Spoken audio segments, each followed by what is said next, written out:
துணையாகி நிற்க வல்லார்க்கு அவர் ஆன்மாவில் மறைந்து நின்று பாவங்கள் அகலும்.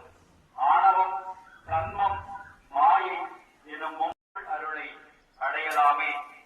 திருமூலர் அருளிய திருமந்திரம் பாடல் 49.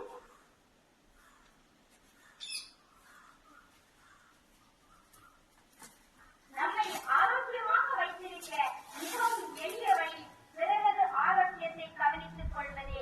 நாம் மகிழ்ச்சியாக இருப்பதற்கு மிக எளிய வழி பிறரை மகிழ்ச்சியை உறச் செய்வதே. சுவாமி விவேகானந்தர்.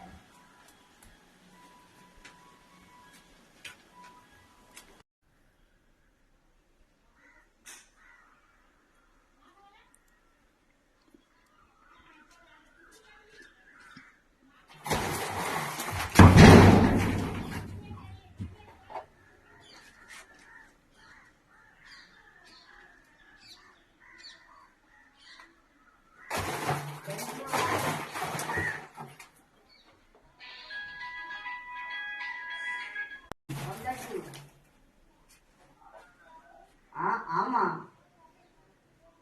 இப்பதான்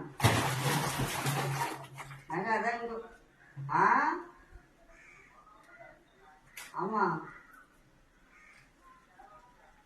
ஆமா ஆளுங்க ஓ